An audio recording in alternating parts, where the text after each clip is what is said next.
വരച്ചു വെക്കാൻ കഴിയുന്ന, അത് ഒരു സമൂഹത്തിനാകെ പകർന്നു കൊടുക്കാൻ കഴിയുന്ന, ഓരോരുത്തരുടെയും അനുഭവങ്ങളെ മുഴുവൻ അത് കൃത്യമായി അദ്ദേഹം സ്വാതന്ത്ര്യ സമര സേനാനി കൂടിയാണ്.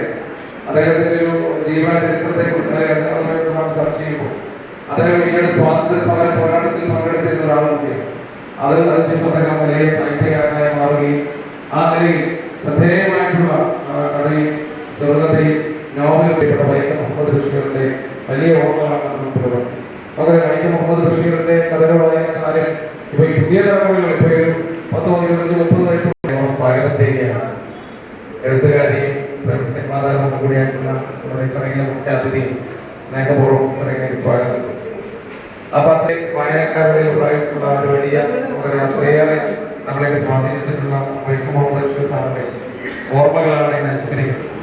അതുപോലെ തന്നെ ഇന്ത്യയിലെ വിവിധങ്ങളായിട്ടുള്ള ഭാഷകളിൽ ഒരുപാട് ഗാനങ്ങൾ നമുക്കറിയാം ആലപിച്ചിട്ടുള്ള എസ് ജാനകി, ഗാനഗോകുലം എന്നറിയപ്പെടുന്ന പ്രിയപ്പെട്ട സഹപ്രവർത്തകരായിട്ടുള്ള ആർ ഷാഹിരിയുടെ പന്തിരാണി എന്ന പുസ്തകത്തിന്റെ പ്രകാശനം കൂടിയുണ്ട്. ഒരു പ്രവാസ ജീവിതത്തിന്റെ മരുഭൂമിയുടെ